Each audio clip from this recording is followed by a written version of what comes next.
자, 통합열차가 출발하자 곧바로 분당 열차도 시동을 걸었습니다. 어제 국민의당과 바른정당 통합추진협의체가 공식 출범했죠.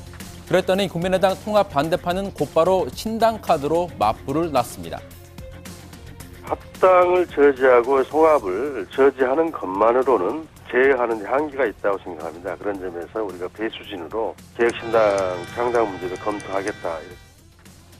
자, 어제 11명의 반대파 의원들이 모여서 내린 결론입니다. 사실 정치권에선 통합 저지보다는 신당 창당에 방점이 찍혀 있다는 분석이 많습니다. 이미 국민의당은 정치적으로는 분당이 된 상태라고 봐도 과언이 아니기 때문에 교섭단체 구성 요건만 갖춘다면 통합 반대파가 딴살림을 차릴 가능성이 높다는 거죠. 정당 국고 보조금이 지급되는 2월 15일 이전이 유력한 창당 시점으로 거론되고 있습니다.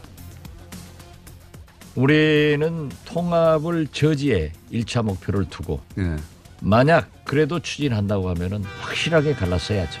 아무튼 원내 교섭단체 요건을 갖출 20명 이상은 돼요. 20명 이상 되네. 자, 박지원 전 대표가 이렇게 호언장담을 했지만 사실 통합 반대파의 속내는 복잡합니다. 교섭단체 요건인 20석을 채울 수 있을지 불확실한 측면이 있기 때문이죠. 안철수 대표는 통합 전당대회 직전까지 일부 온건 반대파를 설득하는 작업을 계속 이어간다는 입장입니다. 특히 손학규 고문의 역할에 기대를 걸고 있죠. 손 고문이 통합에 힘을 확실히 실어준다면 일부 반대파도 움직일 수 있다는 판단입니다. 하는데, 근데 이분은 어쨌든 간에 뭐 통합에 대해서는 뭐 자기가 이제 뭐 역할을 할 수 있으면 하겠다라고 하는데 어떠세요? 뭐 저 팔이 안으로 굽는다는 말이 있지 않습니까? 손이 안으로 굽지 밖으로 굽겠습니까?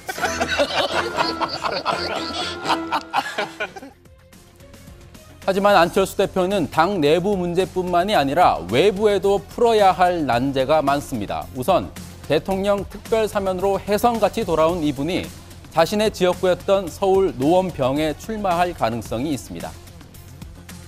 안철수 대표는 한 트럭이 와도 나한테 안 된다. 이건 굉장히 예민하게 반응하신 걸로 해석을 해도 되죠? 아니요, 좀 우습게 본 겁니다, 제가. 아, 그런가요? 예. 안철수라고 하는 정치인에 대해서 제가 기분 나빠할 것도 없고요. 예민하게 반응할 것도 없고 상대로 보지 않습니다. 예. 네, 사실 어차피 대선에 나오면서 내놓은 지역구이기 때문에 재보선은 큰 문제는 아닐 수도 있습니다. 더 큰 문제는 통합 상대인 바른정당과의 이 정체성 차이가 갈수록 부각이 되고 있다는 거겠죠.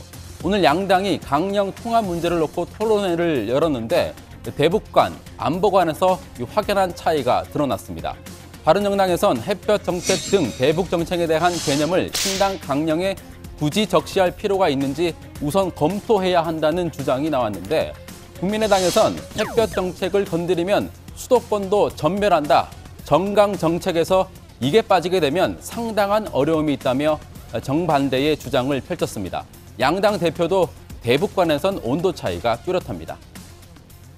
국민의당은 북한의 평창올림픽 참가를 환영합니다. 한반도 비핵화와 평화의 첫걸음을 내딛기를 바랍니다. 그러나 일희일비하거나 성급해서는 안 됩니다. 힘의 우위를 바탕으로 대화를 시작하자는 것이 저희 일관된 주장입니다.